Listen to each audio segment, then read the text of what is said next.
அன்பார்ந்த இணையதள நேயர்களை மீண்டும் www.qcrc.in என்ற இணையதளத்திற்காக நியூஸ் தமிழ் செய்தி அறிக்கையில் உங்களை சந்திப்பதில் பெருமகிழ்ச்சி அடைகிறோம்.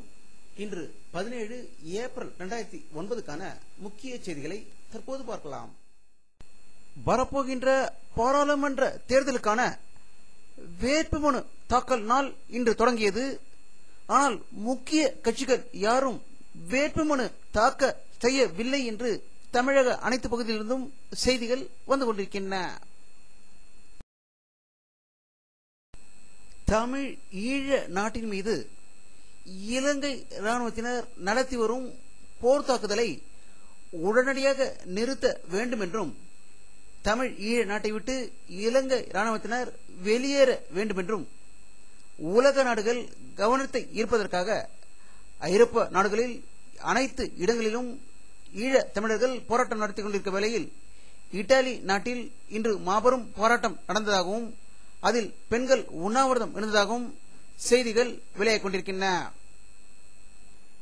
ஈழ தமிழ்நாட்டில் இலங்கை இராணுவத்தினர் உடனே போர் நிறுத்தம் கோரி தமிழகத்தை சேர்ந்த பல்வேறு பெண்கள் சென்னையில் மதிமுக தலைமை அலுவலகமான தாயகத்தில் கடந்த 5 நாட்களாக உண்ணாவிரதம் இருந்து வருகின்றனர்.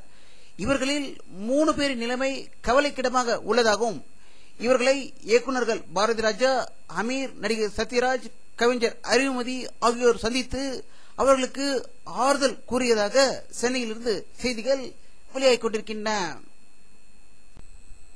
இலங்கையில் போரை நிறுத்தி விட்டுதான் தமிழகத்திற்கு சோனியா காந்தி வர வேண்டும் என்றும், அதை விட்டுவிட்டு எழவு வீட்டில் வந்து அவர் ஓட்டு கேட்க கூடாது என்று இயக்குனர் பாரதி ராஜா கடுமையான ஒரு தாக்குதலை சோனியா மீது திணித்து இருப்பதாகவும், வரும் 21ஆம் தேதி தமிழக சினிமா கலைஞர்களின் அடுத்த கட்ட இலங்கை நடவடிக்கை பற்றி முடிவு எடுக்கப்படும் என்று கூறியதாக சென்னையிலிருந்து தகவல்கள் வெளியாகிக் கொண்டிருக்கின்றன.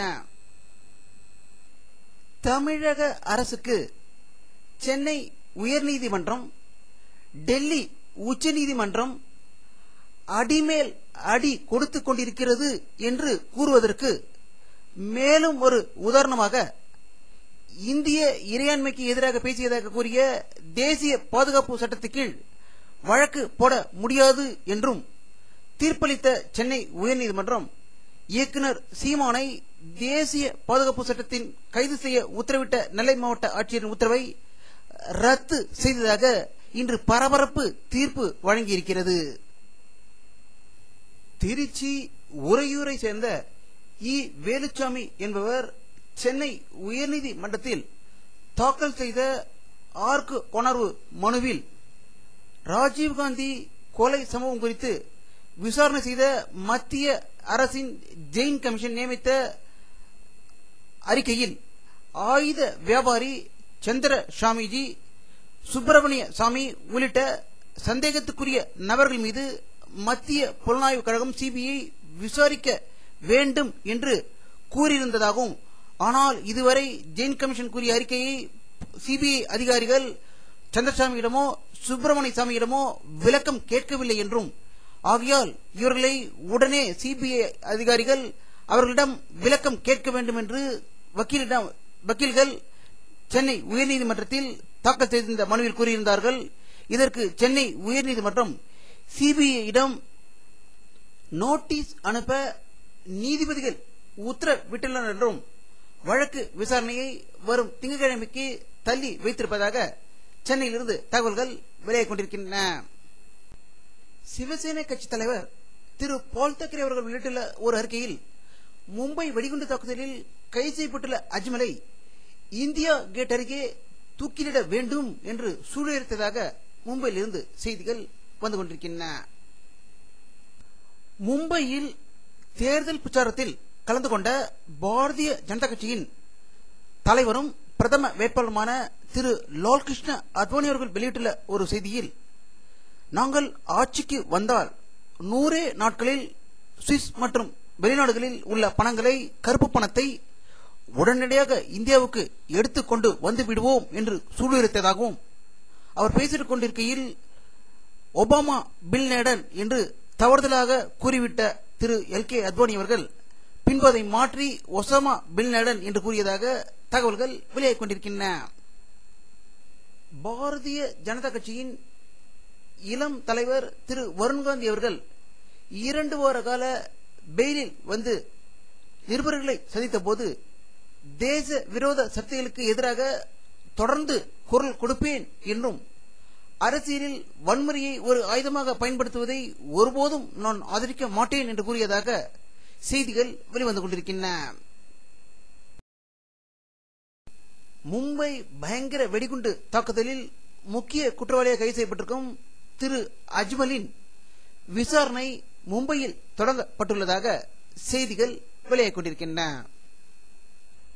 சிக்கிம் மாநிலத்தில் ஒரு அணை உடைந்து 12 தொழிலாளிகள் பலியானதாக ஒரு அதிர்ச்சி தகவல் சிக்கிமிலிருந்து வந்து கொண்டிருக்கின்றது.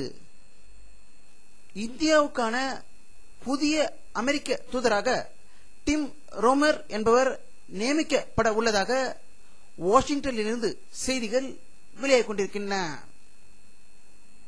ஆப்கானிஸ்தான் பாகிஸ்தான் எல்லையொட்டி அமைந்திருக்கும் இந்துகுஷ் மலைப்பகுதியில் இன்று அதிகாலை அடுத்தடுத்து 2 நிலநடுக்கங்கள் படு பயங்கரமாக ஏற்பட்டதாகவும் அந்த இடிபாடுகளில் சிக்கி 21 பேர் உயிர் இழந்ததாகவும் பலர் படுகாயம் அடைந்ததாகவும் வீடுகள் தரை மட்டமாக ஆகியிருப்பதாகவும் காபூலில் இருந்து அதிர்ச்சி தகவல் வந்து கொண்டிருக்கிறது.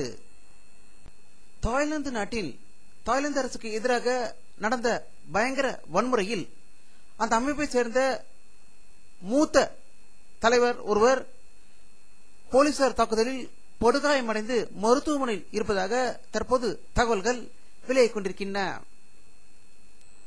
சோவியத் யூனியனில் உள்ள செசன்யாவில் தீவிரவாதிகள் தனி நாடு கேட்டு போராட்டம் நடத்தியதை ஒடுக்குவதற்காக ரஷ்யா மேற்கொண்ட போர் நடவடிக்கைகள் முற்று பெற்றுள்ளதாகவும் இது முடிவுக்கு வந்து விட்டதாகவும் மாஸ்கோவில் இருந்து செய்திகள் வெளியாகிக் கொண்டிருக்கின்றன. தென்னாப்பிரிக்காவில் IPL 20-20 கிரிக்கெட் போட்டிகள் நாளை தொடங்குகின்றன. இதையொட்டி கேப்டன் நகரில் நடந்த துவக்க விழா ஊர்வலத்தில் சென்னை அணி பங்கேற்றதை இந்த படத்தில் காண்கிறீர்கள். வானிலை அறிக்கை 17 ஏப்ரல் 2009 பிற்பகல் 3 மணி எடுக்கப்பட்ட சேட்டலைட் புகைப்படத்தை தற்போது பார்த்துக் கொண்டிருக்கிறீர்கள். தமிழகத்தில் மேகமூட்டம் எதுவும் தெரியவில்லை. வெயிலின் தாக்கம் அதிகரித்துக் கொண்டிருப்பதாகவே தமிழகத்தில் உள்ள அனைத்து பகுதியிலிருந்தும் செய்திகள் வந்து கொண்டிருக்கின்றன.